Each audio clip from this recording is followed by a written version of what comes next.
Assalamualaikum warahmatullahi wabarakatuh.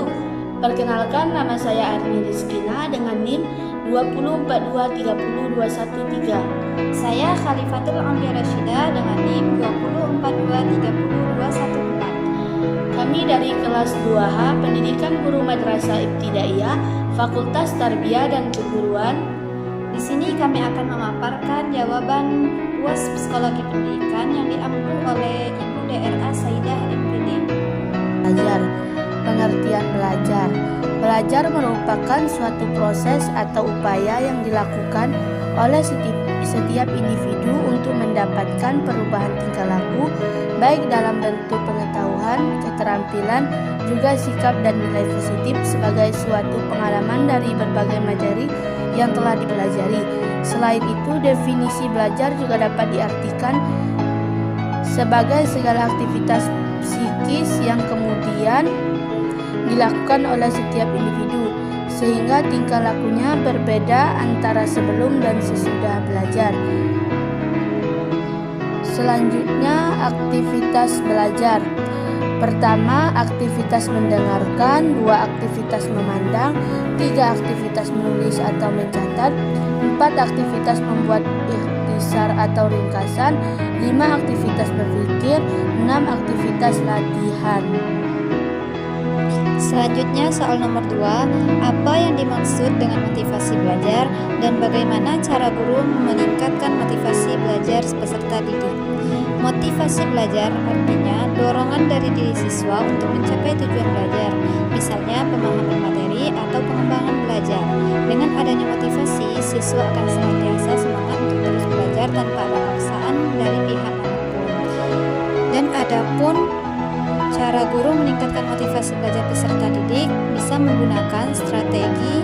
Yang pertama, memperjelas tujuan yang ingin dicapai. Kedua, membangkitkan minat peserta didik. Ketiga, menciptakan suasana yang menyenangkan dalam belajar. Keempat, menggunakan metode dan kegiatan yang beragam. Kelima, mendorong rasa ingin tahu.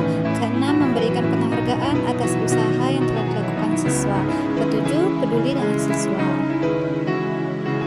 Selanjutnya, soal nomor 3.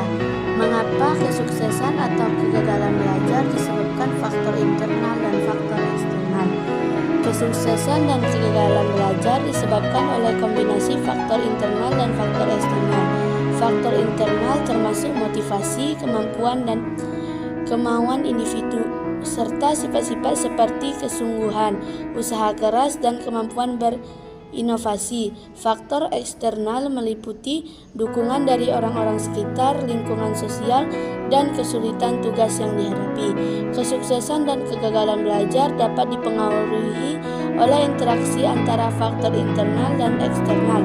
Faktor internal seperti motivasi dan kemampuan dapat mempengaruhi hasil belajar, sedangkan faktor eksternal seperti dukungan keluarga dan lingkungan sosial dapat mempengaruhi kesuksesan belajar. Oleh karena itu, untuk meningkatkan kesuksesan belajar, individu perlu mempertahankan faktor internal yang positif dan memperoleh dukungan dari faktor eksternal yang positif.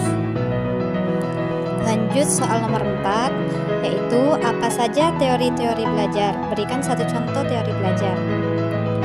Ada 4 teori belajar yang umum digunakan, yaitu pertama, teori belajar behavioristik. Teori ini berfokus pada perubahan tingkah laku yang terjadi karena pengalaman belajar. Guru berperan sebagai pengajarnya dan murid sebagai respon. Contoh, guru memberikan materi dan murid menunjukkan perubahan perilaku. Yang kedua, teori belajar kognitif. Teori ini berfokus pada proses persepsi dan pemahaman. Guru berperan sebagai pengajarnya dan murid sebagai pembentuk skema. Contoh, guru memberikan materi dan murid membangun struktur kognitif. Yang ketiga, teori belajar konstruktivisme. Teori ini berfokus pada pembentukan pengetahuan melalui pengalaman. Guru berperan sebagai pengajarnya dan murid sebagai pembentuk pengetahuan. Contoh, guru memberikan materi dan murid membangun pengetahuan melalui konteks. Yang terakhir, teori belajar humanistik. Teori ini berfokus pada kesadaran diri dan motivasi. Guru berperan sebagai pengajarnya dan murid sebagai pembentuk kesadaran diri. Contoh, guru memberikan materi dan murid membangun kesadaran diri melalui pengalaman. Selanjutnya, soal yang terakhir. lahir. Menurut pendapat Anda, faktor apa saja yang mempengaruhi kepribadian seseorang? Menurut pendapat kami, ada 5 faktor yang mempengaruhi kepribadian seseorang.